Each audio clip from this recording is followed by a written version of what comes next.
Hello, Cassidy here, back with another live conversation. I have not had one of these in a while. I've actually been kind of traveling and busy, and I was trying to do it the first Monday of every month to just, sit here, talk, see if anybody joins, and let it be what it will be. But with some traveling and then some personal things in my life that made the first Monday of the month sort of not so good. I'm switching it to the last Monday of the month because that is going to be, I think, a little bit more workable. So this is the first one back in a while. So if you want to join, there is a link in the uh, thing below the description. That's the word for it. I'll also put it in the chat for anybody who is there. And if you want to come and have a conversation, you can jump in. If I prefer it if you guys had video, but if I don't know you, I definitely need video from y'all. Yeah, I'll start kind of jumping off on a topic, and then if you jump in, I'll add you the conversation once I'm kind of at the point where I think it'll be good to bring people in. But I kind of run these live conversations sort of Luke Thompson style, where I start with the topic, kind of talk about it, and then open the door to have other people kind of come in and have conversations. And today I want to be a little bit meta and talk about this idea of having conversations online.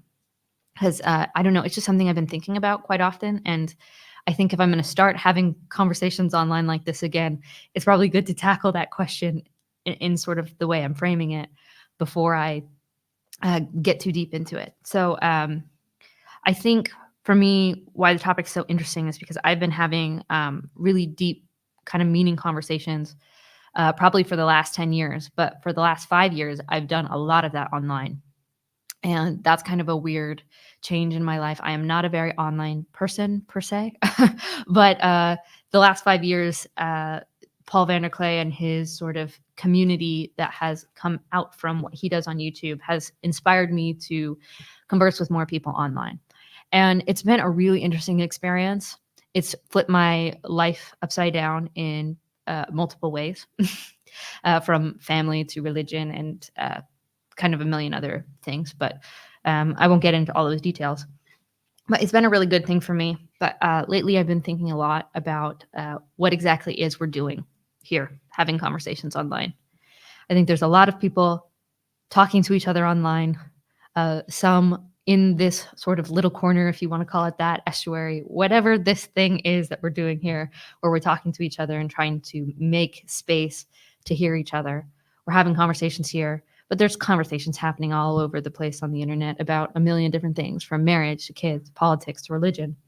And I don't think everybody has the same goal that we do here in this little weird space we find ourselves in of having those conversations. I don't think here in this little corner we have a unified vision of why we're coming out and having these conversations. I think some people are here because they just like the intellectual sparring. I think some people here are coming to evangelize, trying to win people to their positions. But I think a lot of people here are coming to just meet other people and try to figure out, how do we have better conversations? How do we have better understanding of talking with a person who thinks differently than us, or even the same as us, and learn how to really think and converse better. That's like loving and moves us towards like the true, good, and beautiful things. And I think for me, that is always what's drawn me to this part of the world in these online conversations. It's been far less of this idea that I have some position that I need to be, how would you say it? Convincing someone of my beliefs. In fact, I've probably become a little more uncertain about exactly what I believe, even though I have more confidence in the path that I'm on, and far less certainty that I should be the one telling people what it is to believe and how to believe. But still being really eager and open to having these conversations of trying to process through what I am learning and how I am changing, and the way that, this online conversation has shaped that in so many ways. And yeah, I'm very interested in the way that this conversation is developing because it has gone a lot of different places in the last 5 years. I think 6, 7 years ago, we didn't even have a place where we were really all gathering and conversing.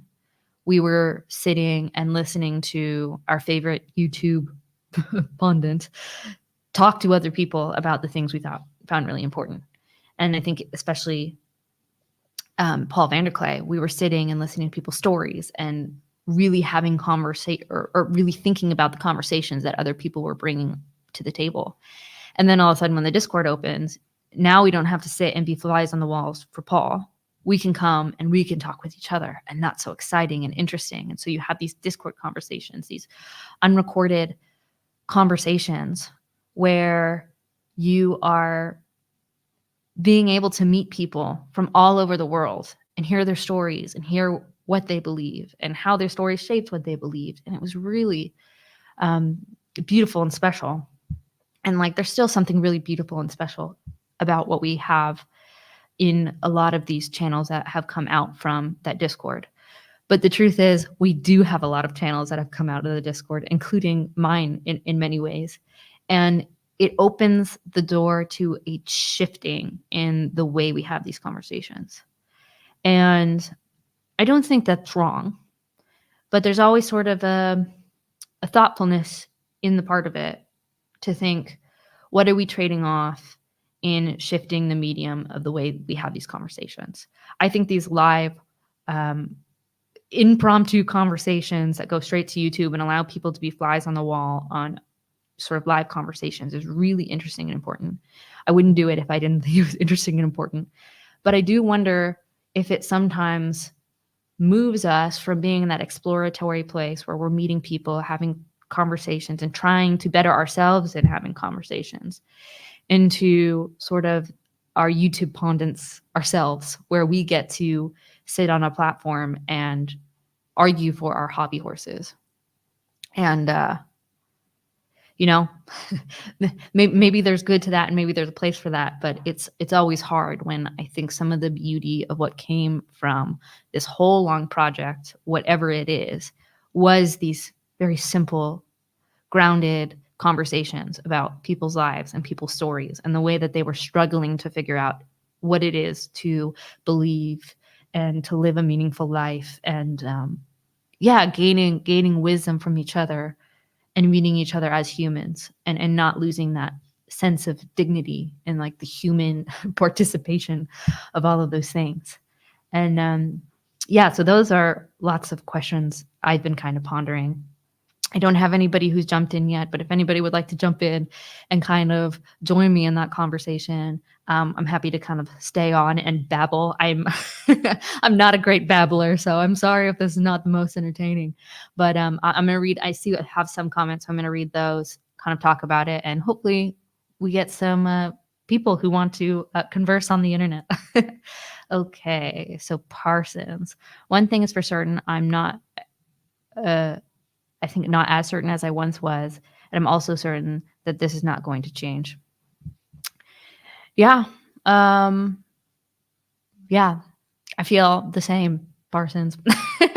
But, in some ways there are things that I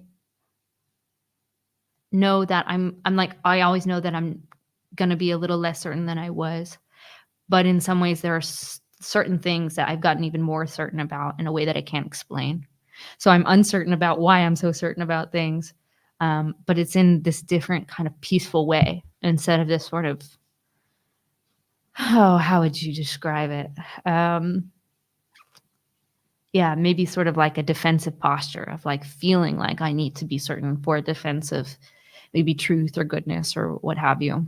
But I don't know. I think there is some beauty in being willing to say we don't know, and trying to move towards places that help us understand in a way that we admire. I don't know if that makes any sense, but that's what I think about your comment. Hi, Chezi. So nice to see you. Always lovely to see you around. We don't get to talk quite as much as I would like. Shifting, growing includes some changes both with talking head and viewers themselves. Yeah, I think that's totally true. And I think probably the changes we're seeing in what's happening on YouTube in this space is a good thing. I think if you're too stagnant, um, yeah, it can create, other difficulties. There's just trade offs that are always happening. And yeah, I think I'm wrestling with that as I'm watching this. I'm not wanting to rewind the clock and go back. I don't think you can. I think that would be silly.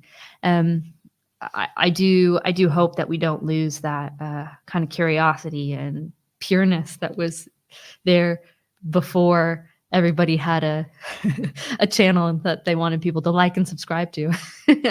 But yeah, there's a place for that too. I spent most of my career working in entertainment, trying to help people find ways to kind of promote themselves. So I'm definitely not against that. I think there's a lot of good. And you have another question here. How do you shorthand good faith? Yeah, I don't know. Tell me more, Hezi. I'm not sure if I understand exactly what you're asking. Um, I mean, I think that um, how would I say it? Yeah, I think there's often this kind of push of like, I want a good faith conversation partner. And I think that's fine and good. But I think oftentimes we're not asking ourselves, well, what does that mean to be a good faith partner myself? And how am I going to act when I'm faced with bad faith? It's not an easy answer. And it's like all of this discernment and this practice that you have to kind of um, just get in the weeds of it to even know. That's something I think I've uh, I've realized too, that often in my head I have this nobler sense of myself than in practice, and this realization that I don't know if I would be as noble in my head if I was actually in that situation, because I've failed so many times in being a good conversation partner. Not that I was, I think, ever actively trying to um, act in bad faith, but yeah, I think sometimes my own ego or my own kind of desires stops me from actually being a healthy, good conversation partner. Okay, you have more comments, Hezzy. I love it. The longer conversations, giving people ample time to talk in decent, yeah, in decent good faith. Well, I definitely think, yeah, the long form. We've talked about this, Hezzy. The long form, it gives you more time to drop your mask.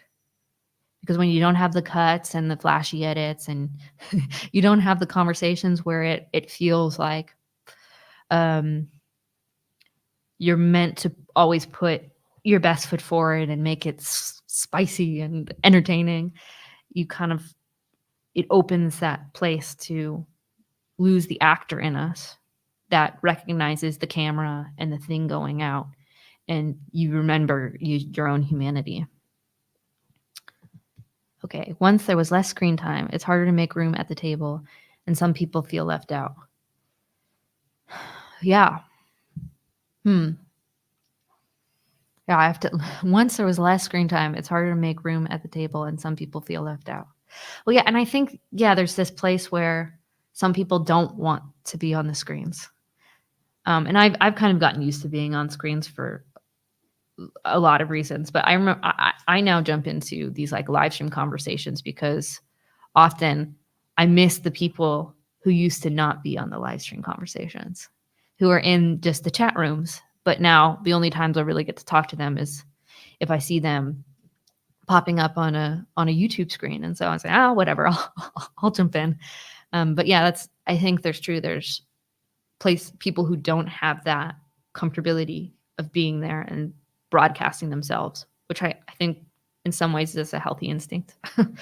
um, but yeah, you're trading some of those things off, and I think for myself too, I'm trying to limit my screen time of what I'm watching, and So for me to be on a live stream kind of reduces that, but it opens the door to potentially consuming more, because all of a sudden when I leave the room, I know the conversation's still going, and so I can go back later and finish the conversation where I had to leave off, when you didn't really have that option when it was just Discord rooms. And so, yeah, there's all these dynamics that are really interesting and tricky. And I'm hoping I can get a conversation with Luke Thompson about this. I think he'd be a very interesting person to converse back and forth about with that, because he does a lot of the live streams, and I really enjoy what he does and what he's opened the door for. But yeah, there's there's a tricky combination. Like there's a tricky how would you say, a tricky balance going into that. Oh, Hezzy. Hello. How are you? Hey, good. Thank God. Two things. One, I was just right outside the house and I was just doing voice to text, so it comes out strange.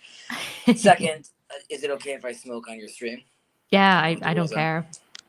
Third, it's a very short. I could only join for a little, but I didn't want to keep you hanging. And I was actually gonna do a stream that was pushed off to Wednesday, so I have a little opportunity. But then I'm gonna try to do some work. But catching up on the tail end of what you were saying, and just reach out to Luke. I'm sure he would love to have a conversation with you.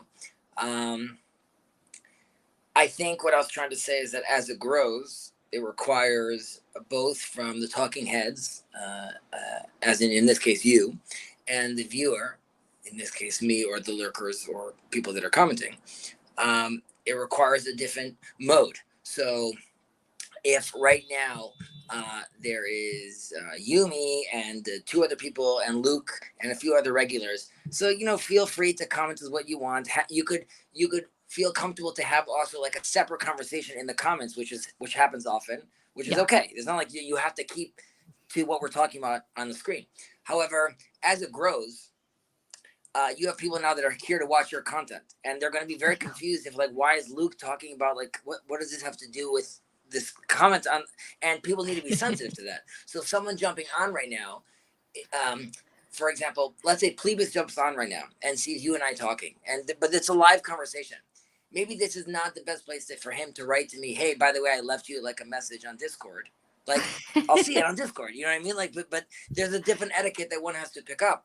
And I think even as hosts, like I said, the on ramping or the rando is it's sort of a built-in. It has a good faith feature into it. If I just let you talk for like 40 minutes about like your mother and your father, so clearly I'm giving you space to express yourself. So at the very least, you know that there's room. If a new lurker jumps on and he's been seeing this going on for a long time, and he feels like, okay, this is my chance now to talk for the next 10 minutes about like why I think Aristotle's wrong. Someone might cut him off in the middle because they're like, yeah, but I was in the middle talking something else. And people need to be sensitive. Okay, someone new jumped on. As long as it's quote unquote like not fully derailing the conversation, everyone should be patient enough to be like, well, we want this person now to feel that he has room to talk, because we could always talk about the 4Ps. If it's not now, it's yesterday. If it's not yesterday, it's tomorrow. But this is our one chance to like make a good impression or an on-ramp for this person.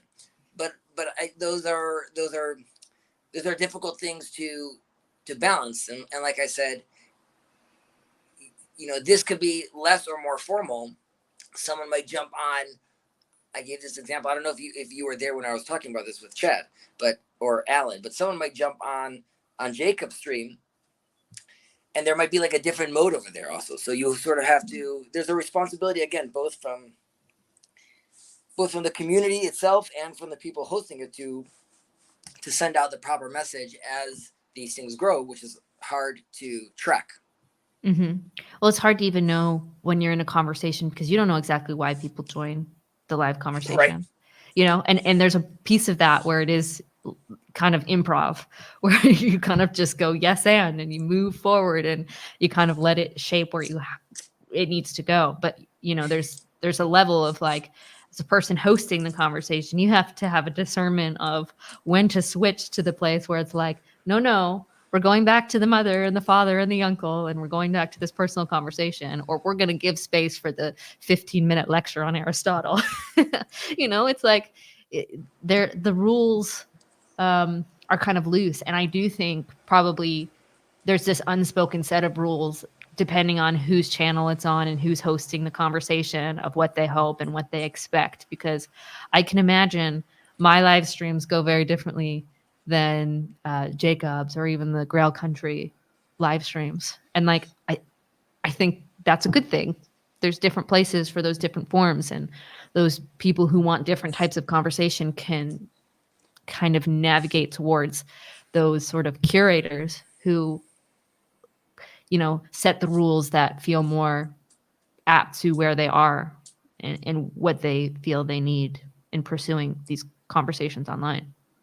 Right, but that goes back to your conversation, which your sort of free flow conversation. Which what are your thoughts on that now that there are, let's say, people, they call them flotillas or these motherships or these there are these other groups out there, and like you said, it's not, even though there is a conversation on the Discord, it has evolved from, let's say, 4 years ago or 3 years ago when you were there. I mean, honestly, it's quite ironic coming from you, this conversation about the conversation on the internet, because you very much have been embodying live conversation, right? Mm-hmm. Like I'm saying, you're very involved with the the estuaries, the live estuaries, and these conferences, and the fact that you married someone that you met on this, right? So it's like it's a full journey, so to speak, Yeah. which also why it makes sense for you to talk about this. But I would say you really have a very unique view of the growth of this little corner. Yeah, I've stuck around long enough to see the different iterations. And so it's sort of, yeah, you kind of looking back and trying to figure out, because we didn't know what we were doing 5 years ago. We still don't know what we're doing now, but to see where it went from 5 years ago, what we hoped for and how it shifted, there's something kind of beautiful to that. Um, as far as your question, to answer it more directly, I I don't dislike that there are little like channels and silos that come out of this. I think it's good. I mean, I started a channel because I knew I can't just be consuming and having these conversations. I need to do something with it and create something to kind of help ground myself in figuring all of that out. And so that's where my channel came from. And I think so many people who have created their own channels have similar reasoning. That said, there's always that kind of creator ethics conversation happening in the back of my head that's saying, how well are we doing this? Are we thinking intentionally about the way that we're shaping this? And what are the trade-offs that we haven't considered that might end up creating some negative patterns, not only for people watching, but also the people participating and the people creating. Mm-hmm. Does that make sense? It does make sense. I'm thinking about the negative patterns one needs to be careful from or worry about. I have a separate question, which it might be it seems like it's taking us to a different direction, but I think it's That's in okay. context of this. So the last event was at Aaron's house, right, or his father's house. Yeah. So the last Breakwater Festival, we had it at Boss Fanos's house, Right. and yeah. Okay, so that experience, I wonder. I don't know if you got a chance to speak to him, to the senior, but it was that a father that he's like, hey, my kids are really into science, so like I invited their science friends over to the house, or is that someone they're like, wow, my kids are engaging in like next level stuff, and like I want my house to be opened for this thing that they're doing? Because I look at that as not as a lurker. That's like a man that has stuff to do. You know what I mean? Like he's so why would he do that? And I guess that sort of relates to the online conversation, which is, what do you think was happening here was so compelling for a man like that to come be like, oh, and you could use my house and the pools and the horses and like, come do.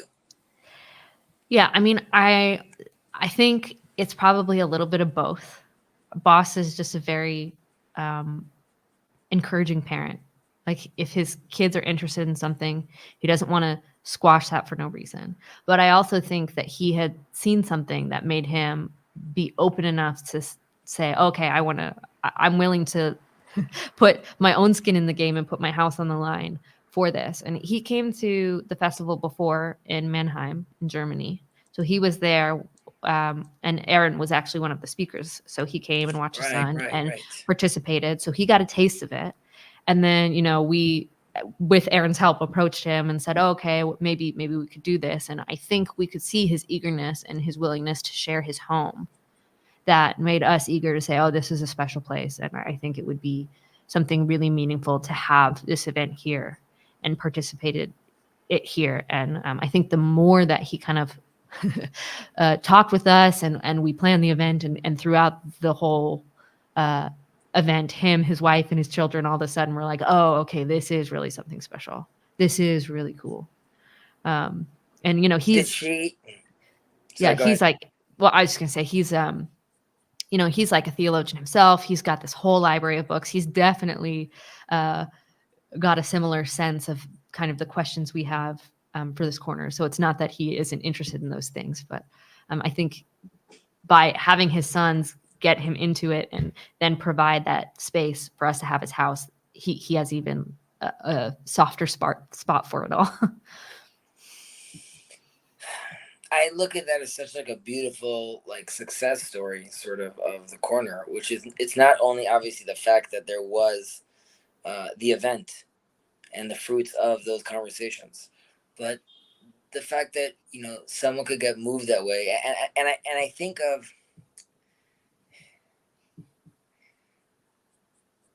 so you'll forgive me, but it's just you and me, so I'll babble for a minute. Please do. I enjoy your babbling. I was recently at my twin sister's daughters and my niece's bat mitzvah, and it was up north. It was a nice big party. All the siblings were there. Everyone had a good time. But at some point, I saw on the big screen there was just like pictures of her, just like posing, and I was like looking at it, which is like what the girls her age do for their bat mitzvah. One portion of it, like they do this photo shoot, and I'm looking at my daughter and I'm looking at my wife. I'm like, we're not doing this for her. I'm like, I'm not having just like a picture, just like a photo shoot of like, it's ridiculous.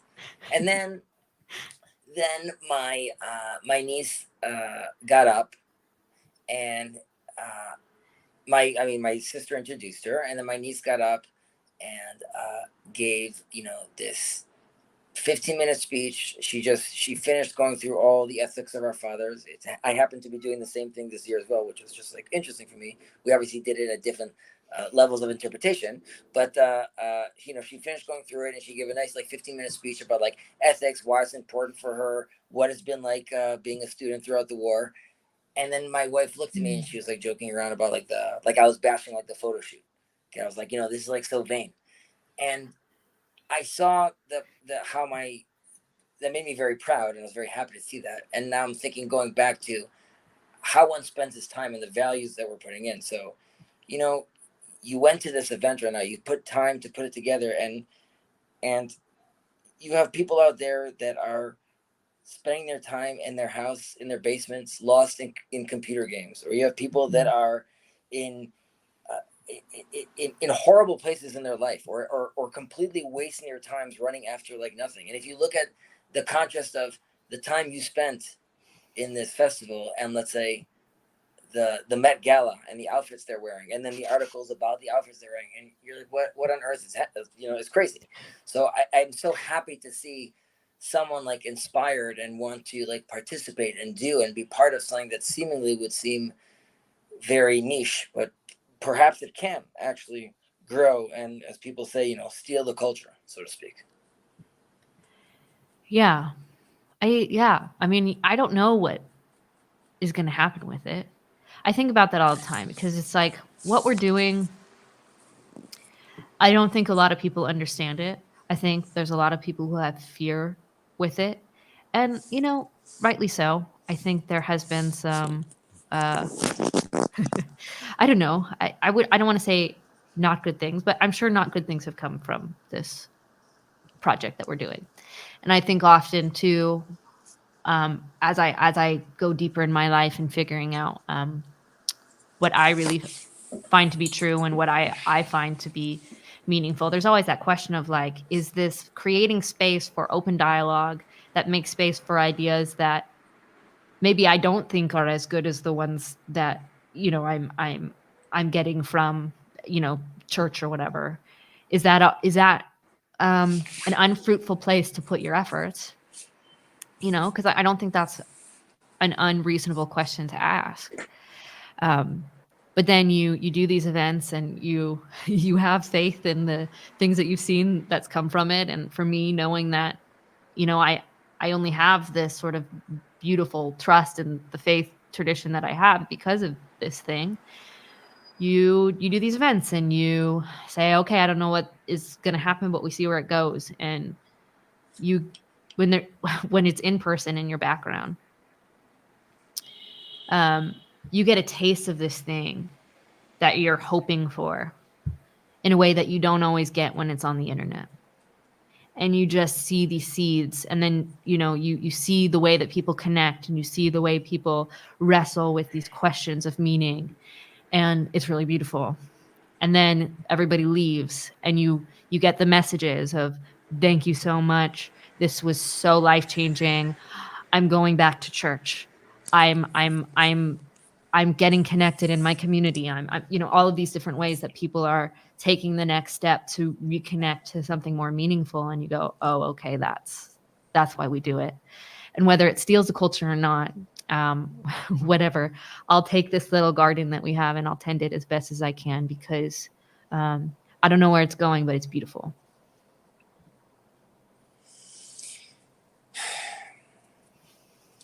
Yeah, I mean, you need to sort of, again, respect the process. You just articulated, putting together an event, having an event, participating in the event, hearing then the feedback from the event, and then even seeing like the fruits of your labor, so to speak, right? Someone's going back to church, right? So you've helped someone orient themselves, right? So it was worth it. And I think, first of all, like, I think that's amazing.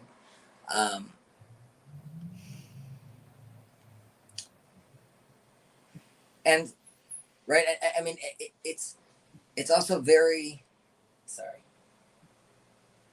yeah, yeah. It's also very, it's very rudimentary in a certain sense, right? It's like that's what we were told, right? That if people get together, if people try to talk, if people sit around the fire and exchange ideas, and it's just doing that again after years of bifurcation of hate and media, and there's all the litany of things that we could add to that. So it's being able to return to that and almost being like surprised, we're like, wow, it really works. But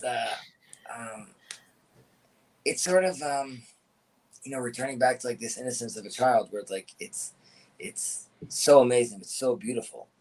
And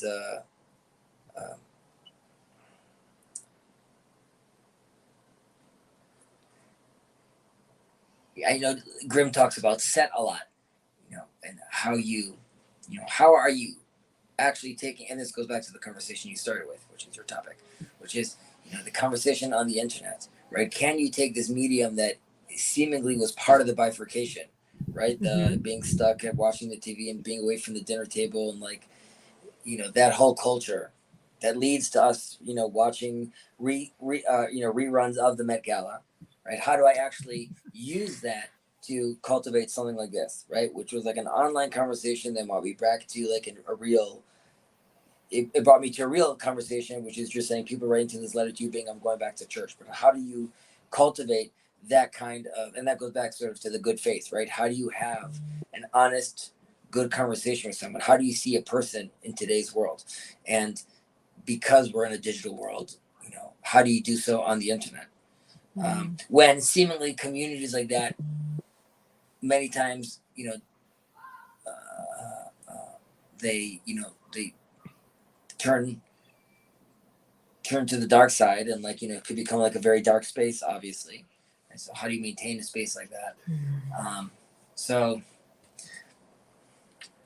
I know I'm leaving you with more questions. That's usually how it goes. But I think that's Right. good. No, and I appreciate your thoughts. Yeah, I I'm always sorry, find I your got to thoughts jump very off. interesting. No, that's okay. But Thanks for joining. my pleasure. I hope you and your husband are doing well, and I hope the little one is also doing well. Yes, all is good on our end. Hope you're well. Take care. Thank God. Bye-bye. Bye. Teo, I see that you're catching up. Feel free to jump in if you like, whenever. But you might not be at this part yet.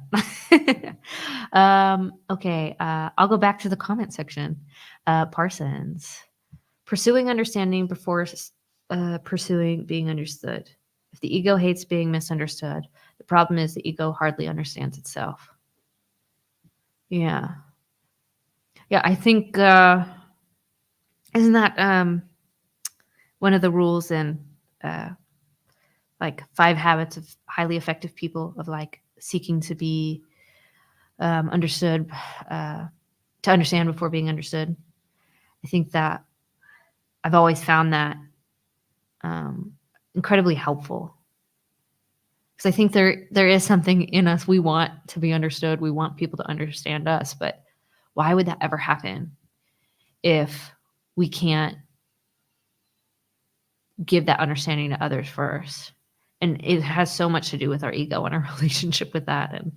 And yeah, there's a lot in that comment. You got another one here, Parsons. The ego, one set in stone. Prepositions are always shifting with relations. I'm not sure what you mean by that one. The ego, one set in stone. Prepositions are always shifting with relations. Are you kind of saying that relationships change the way that we understand, like understand our world? I'm not sure.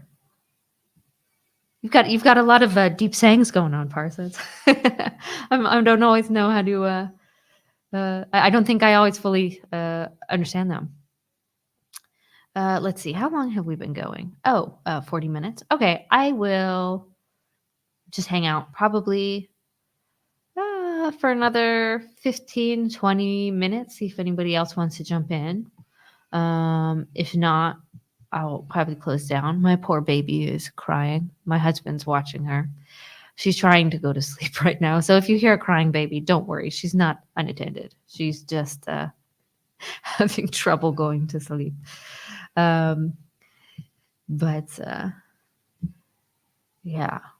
I mean, that's something I think is interesting too about these online conversations, is the recognition that when I spend my time talking online, it's always trading off a time of something that I could be doing in person in a live conversation.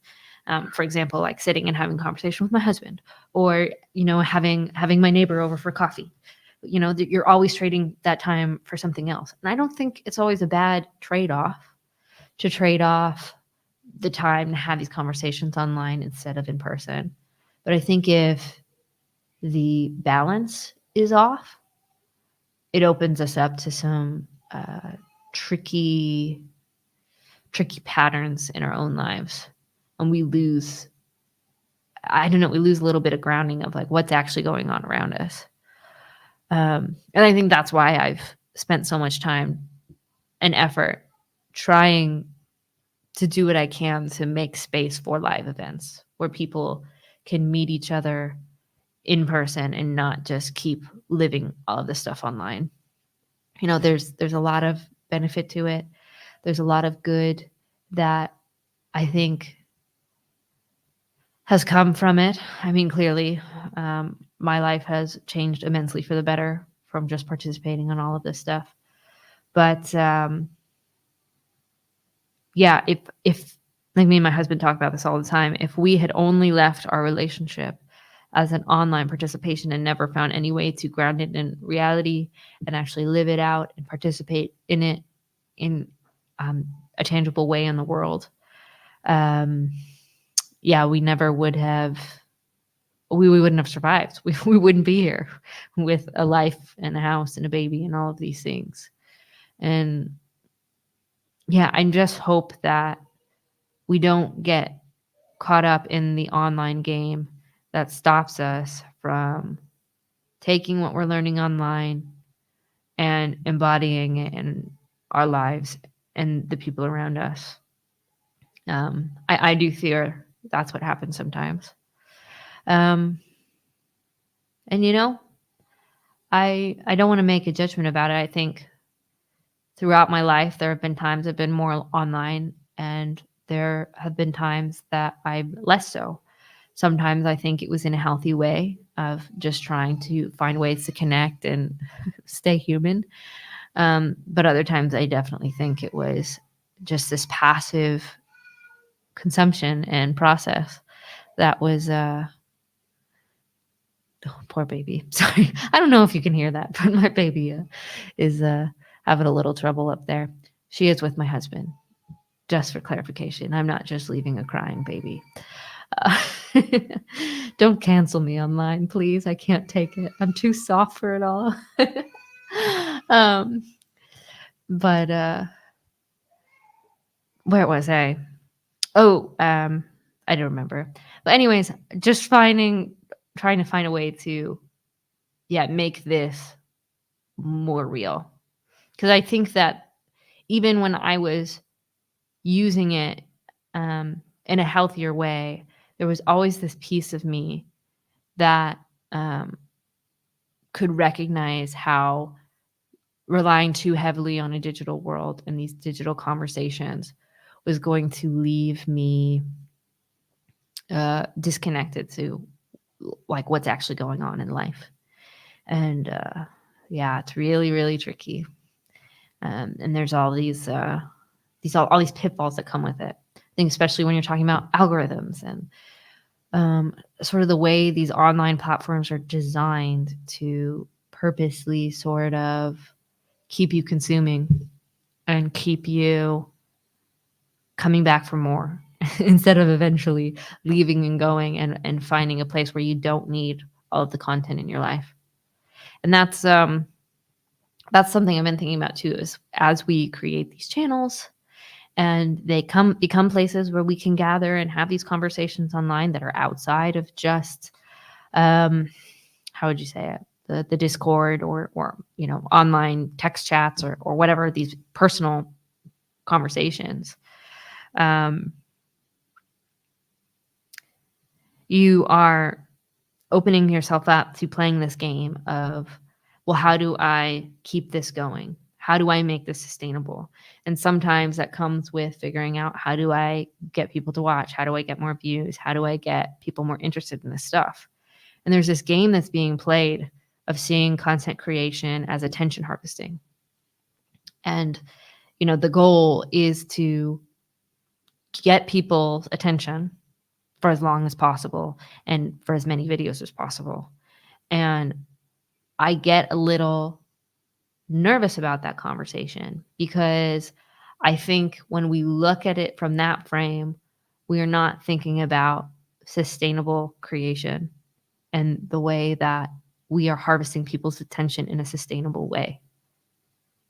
We're only thinking about harvesting the attention that benefits me in continuing this project, that puts me in front of the camera and in a place of authority to navigate these conversations or cultivate these relationships. Yeah, there's a lot of dangerous things that can come from that. And yeah, I get nervous about it because I really think that outside of attention harvesting, we really should be creating value first and foremost.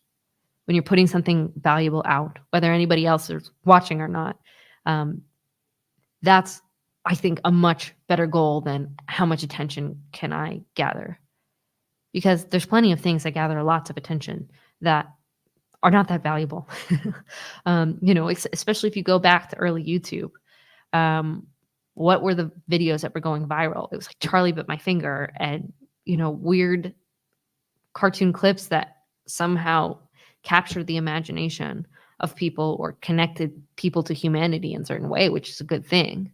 But is it a long lasting, meaningful, valuable thing? Um, I don't know. I don't think it necessarily correlates. Um, but yeah, uh, I don't know if we're really having that conversation. I think we're trying to have that conversation. I think anybody who is creating in this space has found that the people who've come before them, whether it be Paul or the litany of people who have come after him with these small channels, they found what they did valuable, and they want to offer that value to others. And I think that's a really good thing. I think that can be a really helpful thing, and I think getting outside of just being the consumer, putting some skin in the game, and learning to create really tempers that consumption cycle that can come with these endless conversations and endless commentary videos about this, that, and the other, of all these other conversations and things that are happening on the internet. Yeah, but it puts you in that place where then you're having to wrestle with this battle of attention.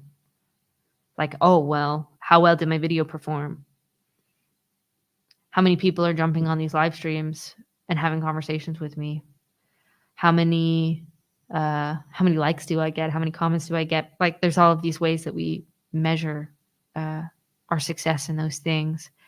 And yeah, it's not inherently a bad thing, but like our humanity, the worst parts of our humanity open the door to it being a place where we're not actually having helpful conversation and interaction online.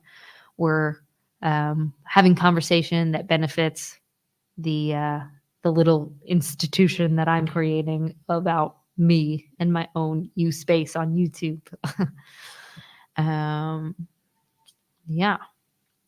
Hi, Nico. How's it going? Like I said, I'm going to be here for another 15 minutes or so. If anybody would like to join, the link is down below. I think it's also pinned in the comments. So would love to hear anybody's thoughts on this, or, if you want to talk about something else, we can pivot to. Oh, Nico asks, is this the art channel? Well, that's a good question. Oh, he says JK. Well, it's funny that you asked, because I am starting to talk more about art in some of the videos that I do. I don't know how long you've been watching, Nico, or anybody who is watching this right now, but for the last 3.5 years or so, I've been doing the Information Addicts podcast here, which is basically talking to people about ideas, beliefs, or stories, kind of consumption and the way those things shape us. And I did a lot of that because I was, trying to be a professional artist of sorts, and needed to wrestle with those questions of consumption,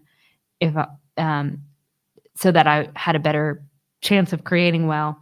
And so I will be talking more about art and creation on this channel. That's sort of slowly what I've started to introduce. So I'm interested to see where that goes and how that shapes things, and sort of enchants my imagination and creating here and having conversations on here. I've also started another little thing called In the Weeds, and that's basically going to be talking with people more practically about life and what it means to have a meaningful life. And yeah, then I think the next one comes out next week. So I actually talked with my husband. So that was always fun. I started the conversation saying he was my guinea pig, and it very much was that of me trying to test out the format, see if it would work.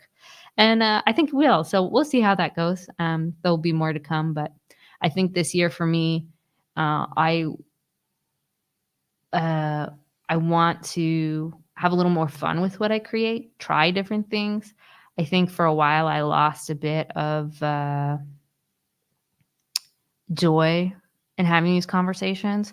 And I don't know if that was fully true. I think I still had joy in the ones that I did take, but there was like a trepidation because I was becoming more and more confident in the path that I wanted to take, but less and less confident or comfortable feeling like I want to be the person on the internet talking about uh, the path that I'm taking with any authority. And so it was sort of like, I don't want to talk about ideas too much. And so, yeah, trying to play around with these different formats and see how that works.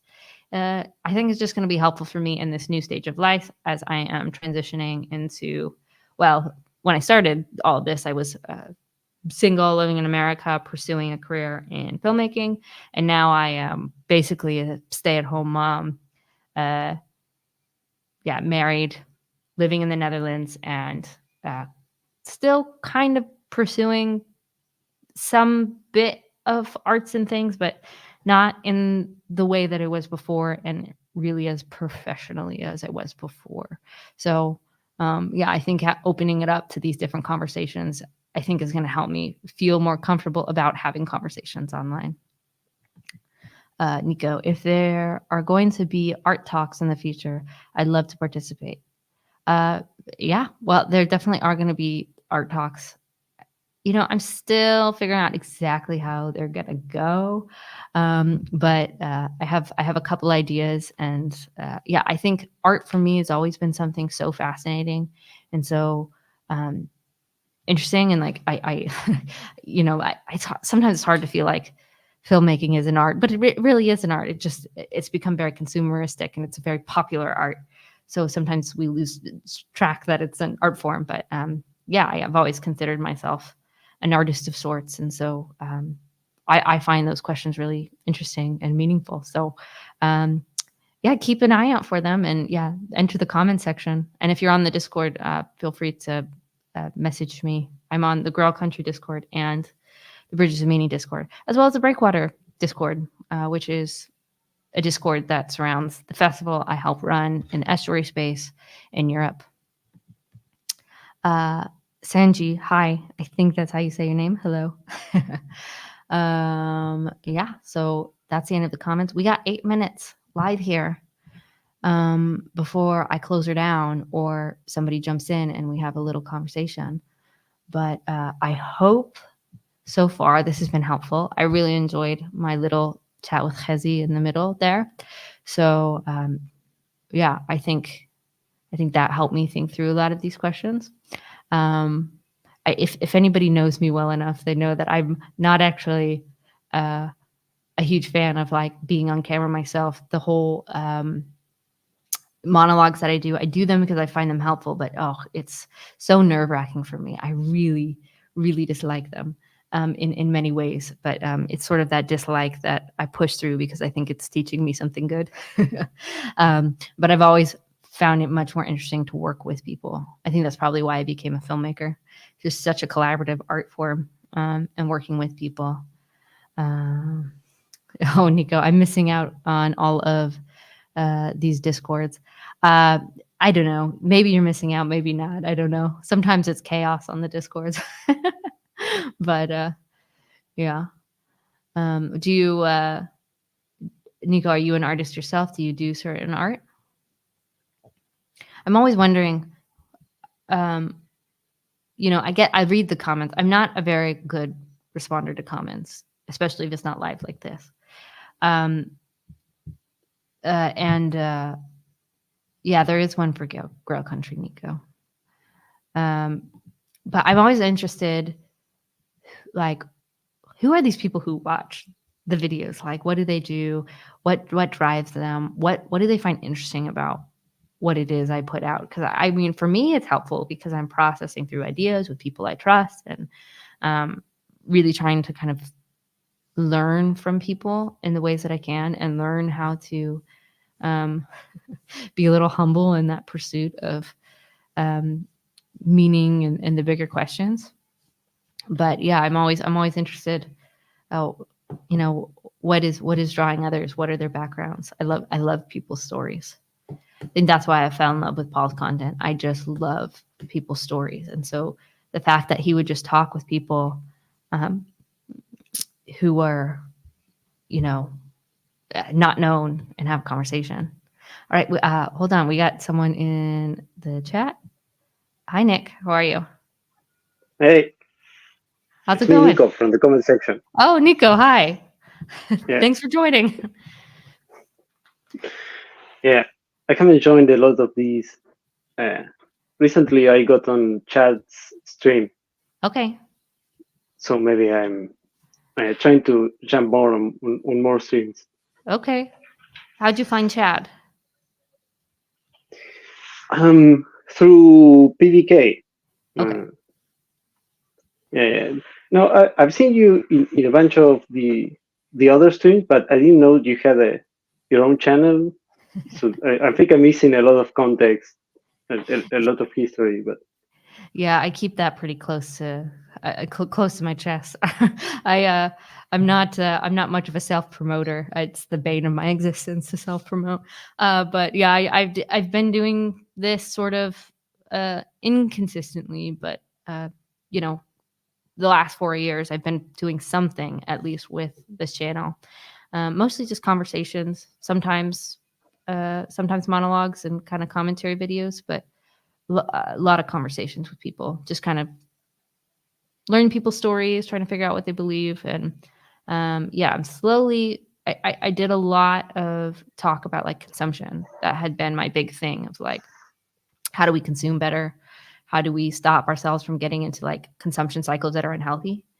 And now I'm kind of continuing that, but also switching that and opening it to this idea of creation, because I think creation and consumption are sort of two sides of like a similar cycle.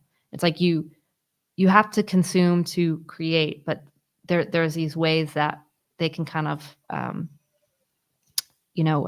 create negative cycles within each other. And I'm really interested in how we balance those things and find healthier ways to do both. So I don't know. We'll see how it goes. I'm kind of flying at the seat of my pants. I recently became a mother, and mm, that just wrecks your life in the most beautiful way. But you don't have the time that you used to. You're not on your own schedule, so it's trying to learn what I can do with these new limitations, and that's kind of beautiful. But mm. tell me about yourself. Who are you? Me, I'm from South America, South America. Argentina. Okay, Yeah, Argentina. yeah, yeah. That's Born and where raised I there. am right now. Yeah, yeah. Yeah. Okay. My whole life. So I happened to learn English, and now I'm here. Weirdly, Well, uh, congratulations. You found one of the weirdest corners on the internet. In a yeah, good way, in a good way. um, yeah, what yeah. what what have you found interesting about being here in these conversations? What draws you to it? Well, I think this space around here is kind of like you could call it the avant-garde of what's coming next. Um, Really, all of the interesting new things are here. Um, Yeah. Whatever thing is coming next is either going to come through here or maybe through somewhere that's mm, somehow connected here, or the, it's not going to be something that's going to surprise people who uh, are used to the kind of topics that get discussed Mm. around here. Uh, yeah, the way I see it, there's like three centers or three main parts, and around where everything else is. That Mhm. is the PDK, Pajot, and Verbeke. Mhm. For me, that's the three most important. Yeah. You're And right on with that. That's definitely yeah, true. Those are kind of the three big ones that kind of draw a lot of this, and then there's a lot of smaller channels and action coming around that. Um, but it's interesting. I've watched a lot of Paul Vanderklay, watched a little bit of Donna Peugeot, not much of Vervaeke, but I enjoy watching the three of them converse. But what I found is some of the most interesting things are actually the small little channels that go around this. There was way in the beginning when this all started, like 5 years ago, there was a channel called Randos United, where people who met on the Discord or through Paul or whatever, they would just have conversations with each other. And then it was just a shared channel where everybody would put their conversations on. And there were some of the most beautiful, interesting conversations you would ever hear. But it never blew up or got big traction. But it was like these little gems. And now that action has sort of been splintered as people kind of create their own channels. So you've got people like Chad or Christian, or I think Hezi has a channel also. There's all these people who have created their channels and are finding different ways to kind of open the door to having these conversations. And I find the things happening in some of those spaces a lot more interesting than some of the things happening on the bigger scale. Not that they're not interesting, but it's probably just my personality. I really enjoy people. And so, and I know a lot of the people creating because I've been on the Discords and met them before they ever started creating. So I get to hear their thoughts and I get to hear them have conversations. And that's really cool. And I think a lot of the conversations too come in a way that aren't so heated. They're like they're I don't know, like, not that they can't get heated sometimes. I won't deny that, but there's something about it that I think we really try not to lose the humanity of each other when we're having those conversations. You don't always see that on the internet.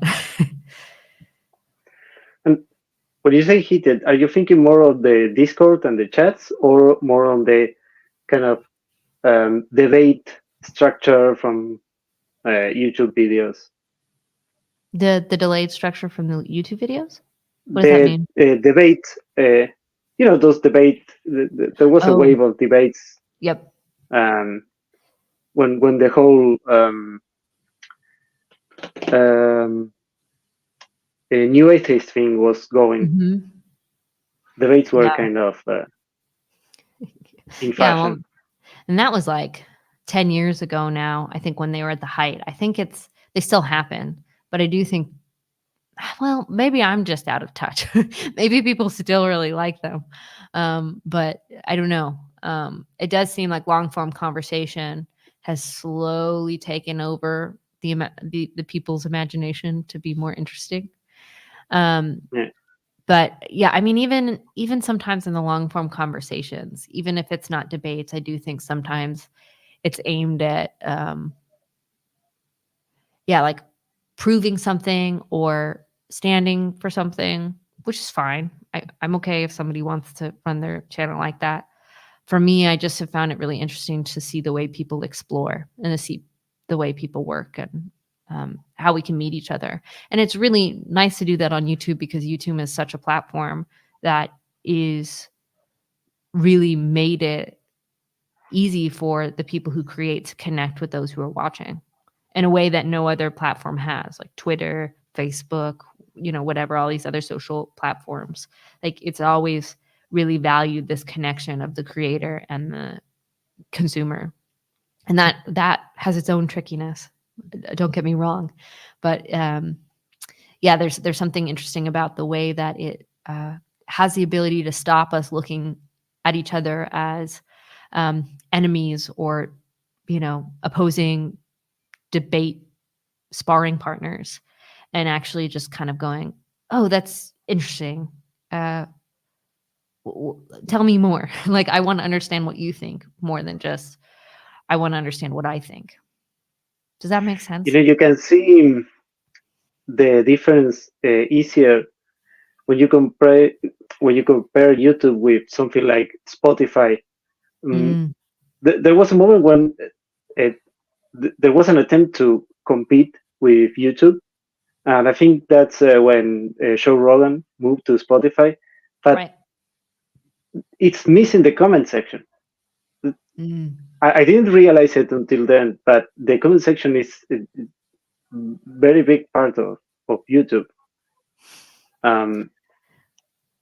And this thing is a bit of the next step, because you mentioned a long form conversation.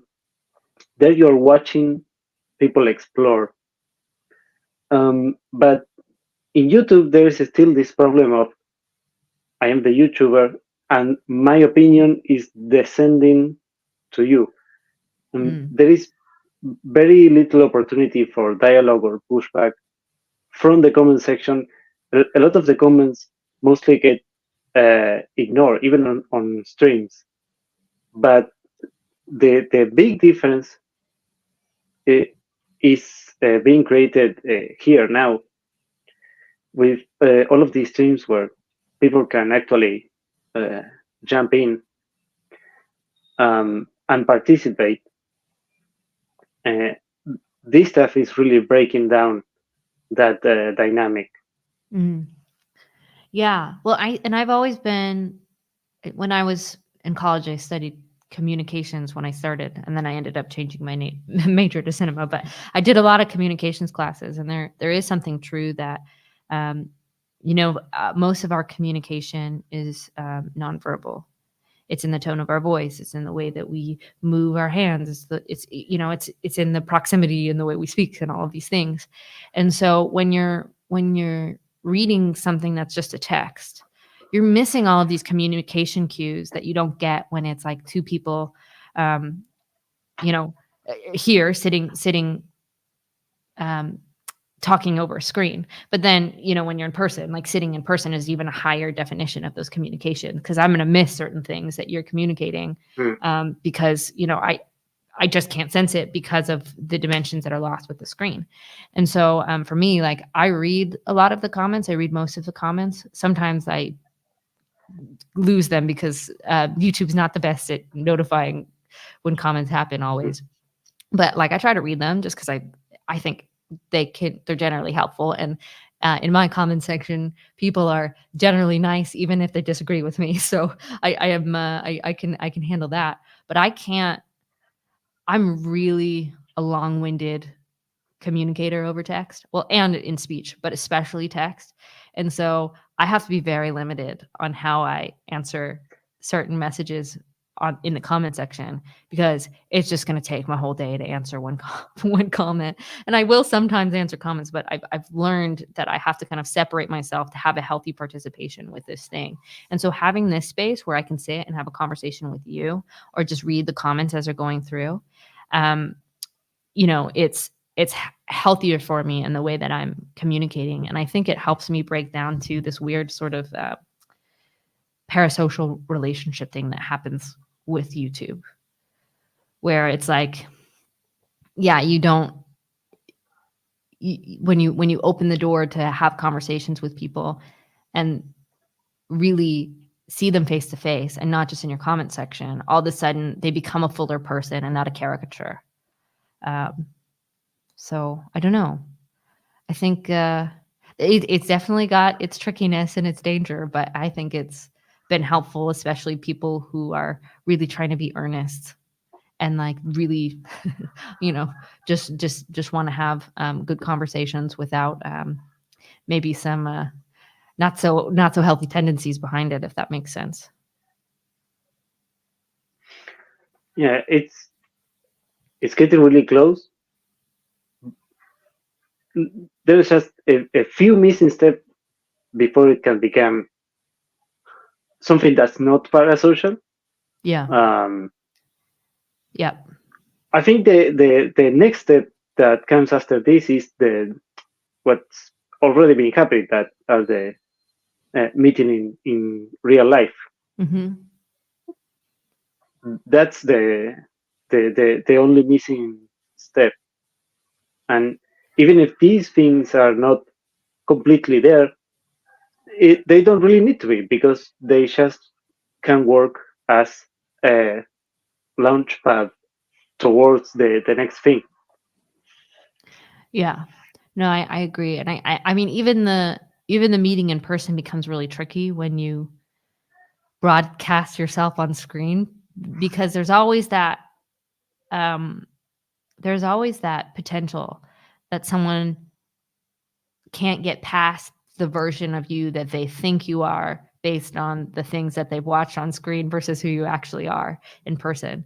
Now, the in-person obviously breaks that down and makes it more manageable to really meet people and not create these caricatures in our head. But yeah, there's always that dynamic that you're wrestling with. But no, I have found that, having the spaces where people can meet in person really breaks down this need for feeling like we need these talking heads online to tell us what's meaningful and work through what's meaningful, because all of a sudden you've got a lot of interesting people in your backyard who you do see as full people who you can have these conversations with. And so it's kind of cool if you connect with someone who talks about these things and helps you process these things. But yeah, there's not always this need of like always having to go to the internet to get that person. You can also do that in your neighborhood with your neighbors, with people you actually know. And I think that's what sort of Paul's mission with Estuary is trying to do, is really getting people in their own communities having these conversations so that they don't always have to sit and listen to Paul on the internet and the randos trying to get through these questions. And I think Paul's done it really interestingly because he's kind of used whatever status he has to open the door to plant those seeds for those in-person communities. So he'll come and he'll do estuary meetings and it'll bring a lot of people, and that opens the door for those people to make connections with each other. And when they make connections with each other, they think, oh, these people are really cool. I want to see them more. And so I'm going to commit to going once a month to somebody's house or to a neutral location and have these conversations and build relationships. And from there, those relationships build more and more. And all of a sudden now you guys are, having picnics together, or, having dinner at each other's houses and these things. And it naturally grows to this place where it breaks down that sense of like, oh, I need to go to the internet to get these questions answered. It's more like, oh, I have these questions. I could go to the internet, but I also could go to, Fred's house or whoever, that's the beauty I see of the online, like taking all of this online stuff and putting it in person. But it doesn't come without its own kind of, how would you say it, complications. And like, I think when it's in person, it's much harder to, hit the off button and just go away and pretend like it doesn't exist. You don't have that luxury so much. But I think that's a feature, not a bug. Well, yeah, I guess. I've noticed this one thing. In a way, that kind of already existed before. Facebook does a lot of that because it's constantly looking for people who are somehow related to you, that are near you. You can go and chat with a lot of the people you know on Facebook. So in a way, that kind of thing was happening. So what? Maybe there is an event, and Facebook will tell you.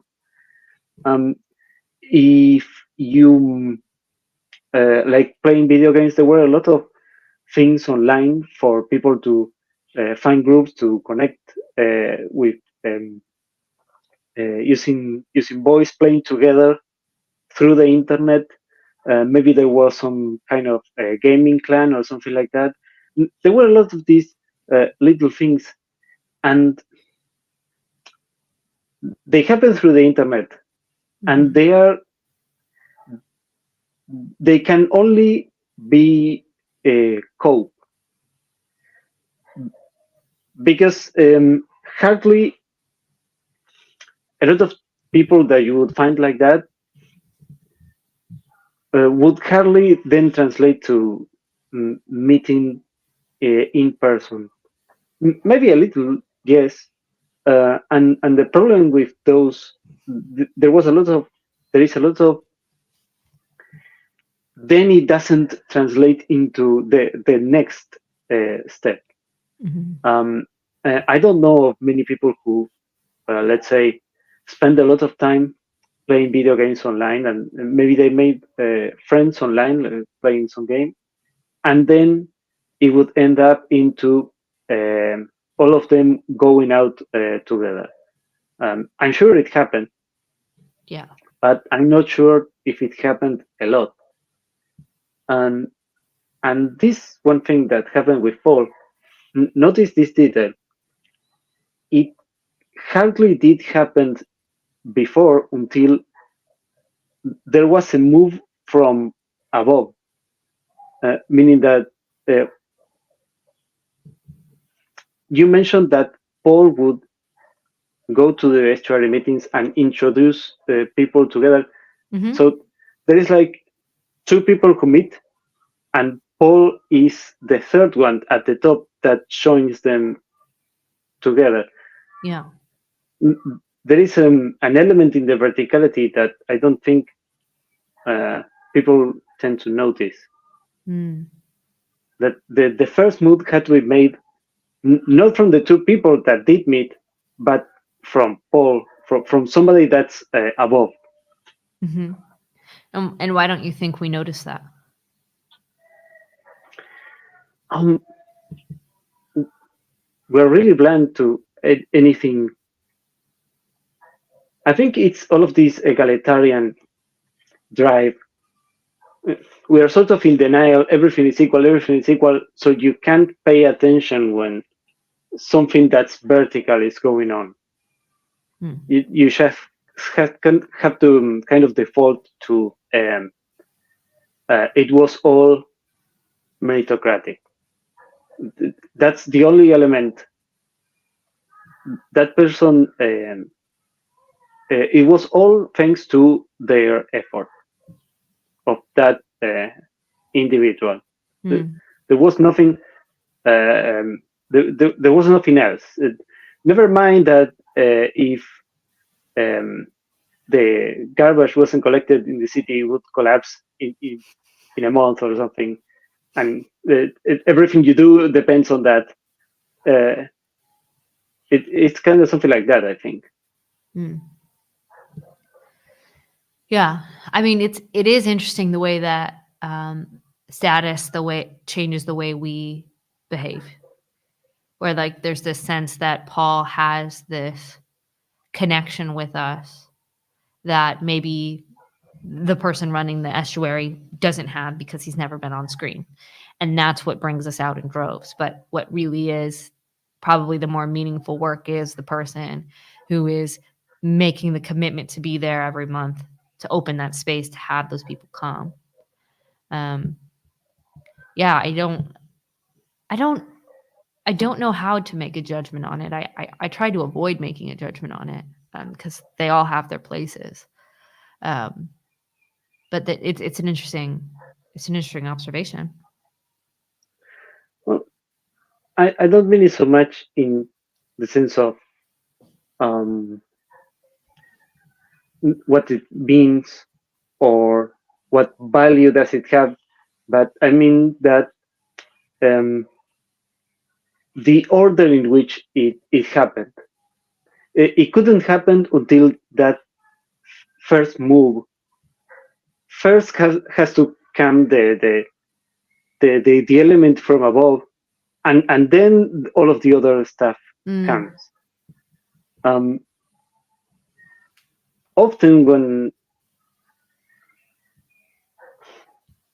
I see this kind of way of thinking of how can I solve my problems, um, like self-help. Well, yeah. maybe think of all of those people that got together thanks to Paul. Did they need to read the self-help or book that said just find a CRC pastor and wait until he makes some YouTube videos about Jordan Peterson? It's good. It'll be a bestseller.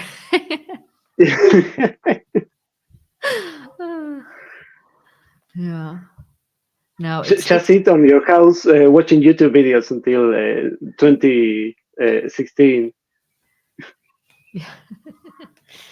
No, it's interesting. Well, it is interesting how it all developed, and it's interesting because I think there's something true to the idea that the thing we think that's going to help um, usually isn't quite what it seems. Like this was sort of my my uncertainty with the self-help thing. It's like it's trying to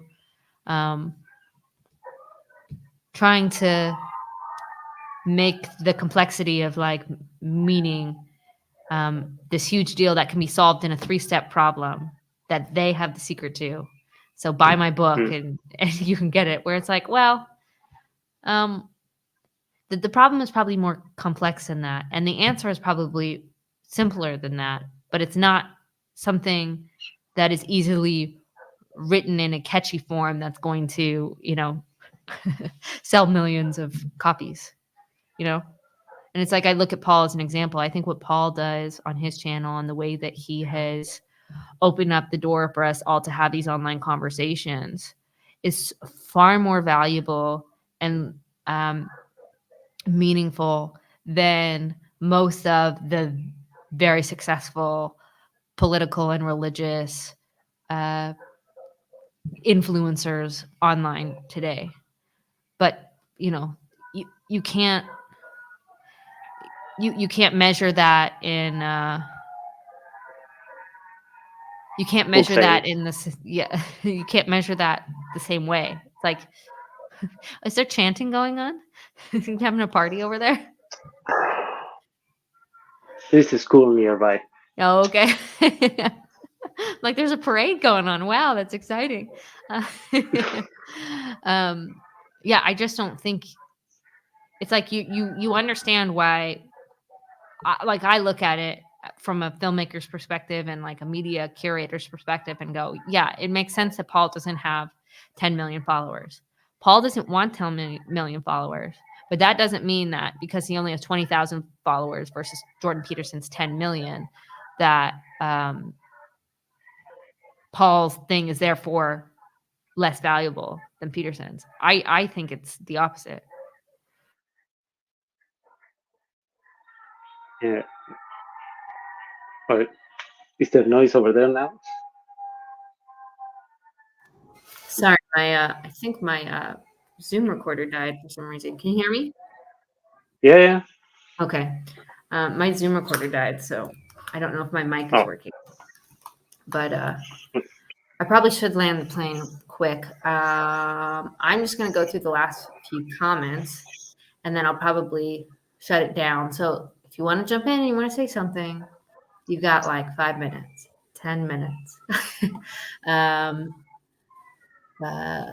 Sanji, I'm sorry if I'm saying your name wrong. And Nick, I'm just going to mute you real quick.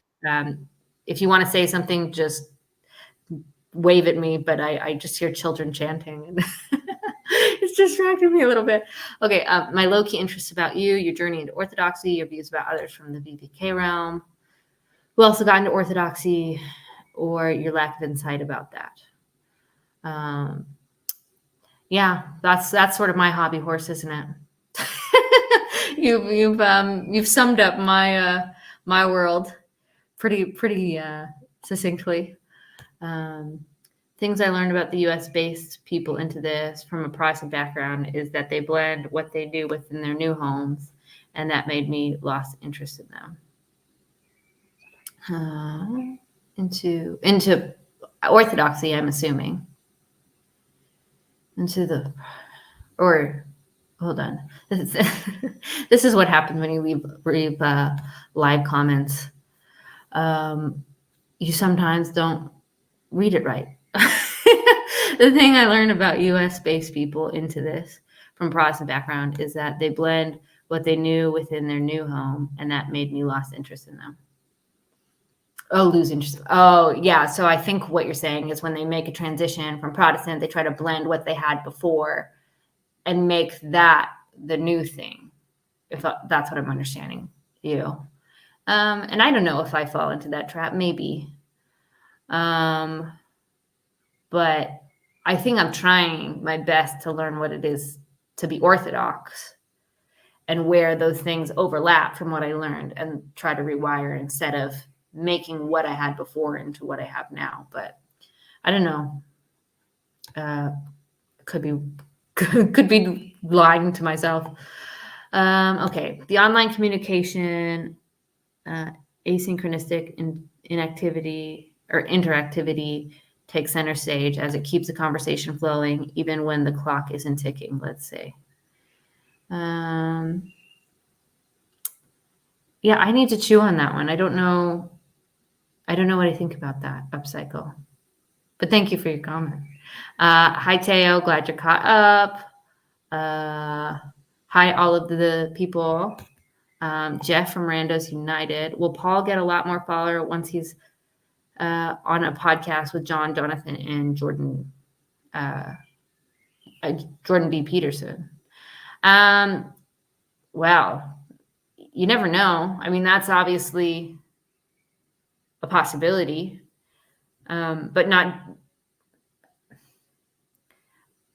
I don't know what that means. I mean, has he been on Jordan or Jonathan or John's channels? I feel like he has. He's definitely not been on Jordan Peterson's channel. The thing about being on Jordan Peterson's channel, it opens you up to that status rocket in a way that I don't think necessarily does with Jonathan or John. But just because you're on that channel doesn't necessarily mean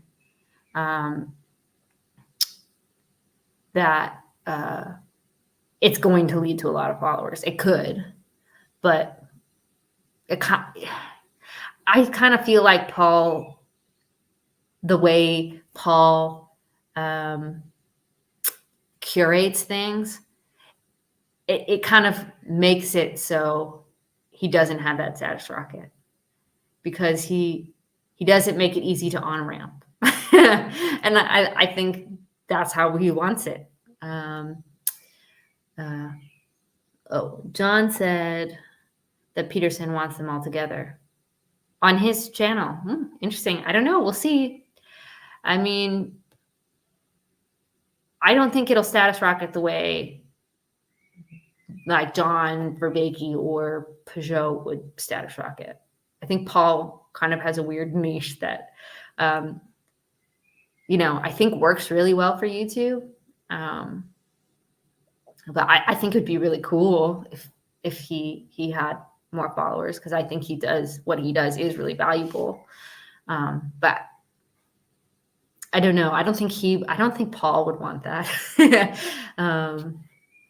Hold on. Jeff, it's just like I'm having conversations with you.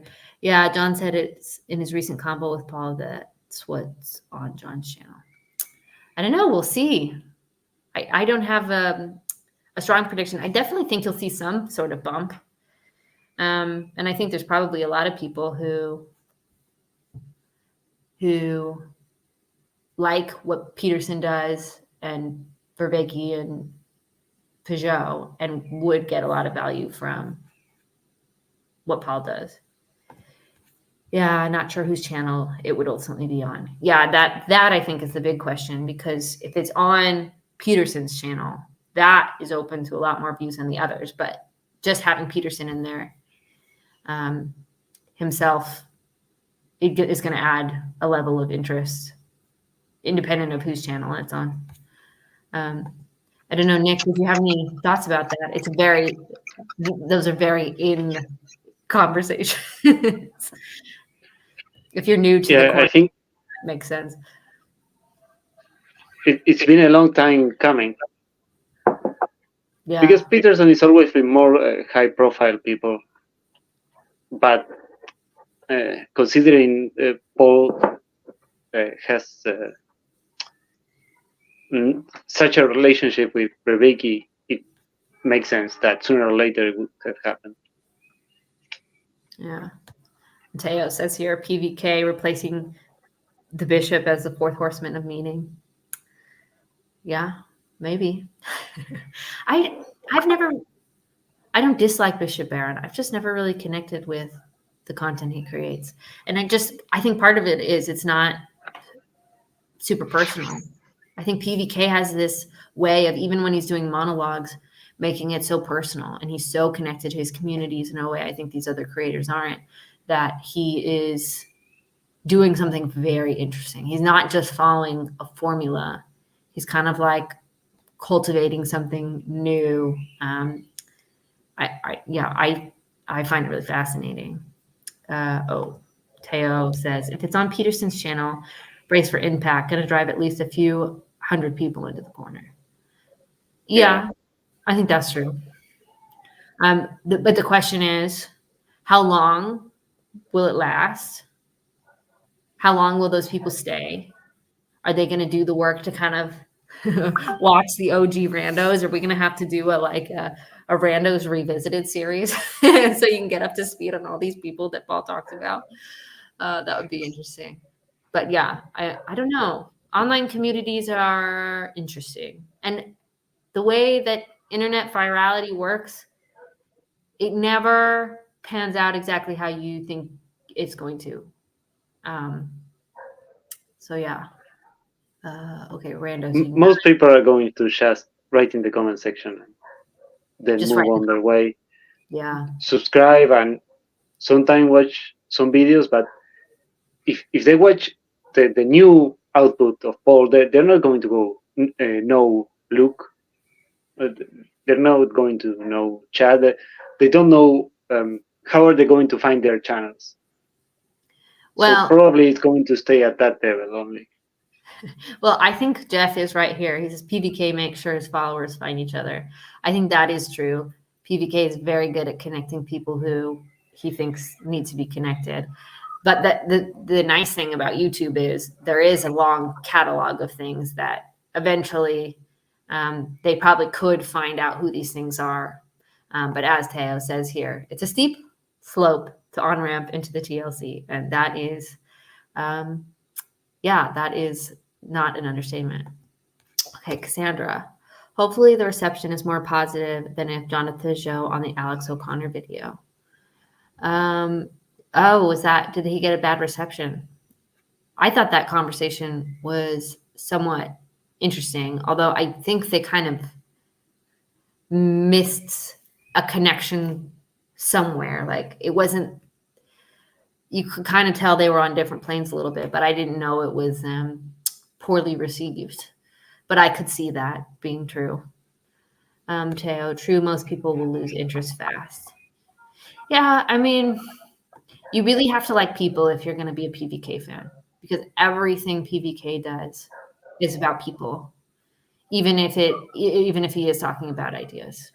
And so the people who are just wanting to have ideas and debate and that stuff, I don't know how long-term interesting it's going to be, but it's obviously been helpful for some.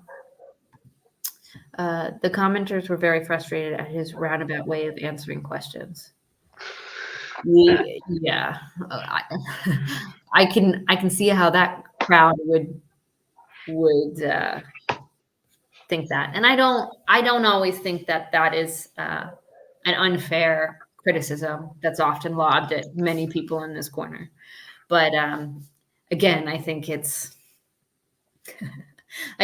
kind of getting at the core of what we're talking about. Like, what is the point of these conversations?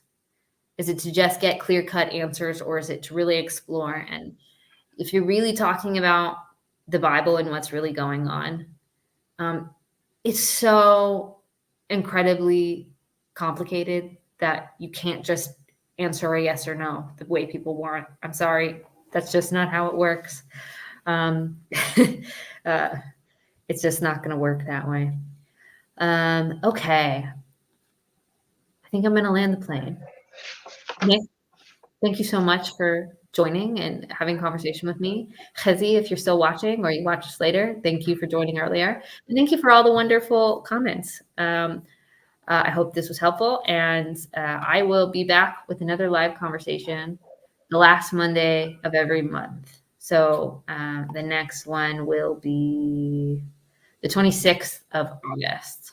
So if you want to join, that's the plan. Thanks again, guys. I appreciate it. Bye. Oh, wait, hold on. I have to stop the recording. I almost exited without ending this.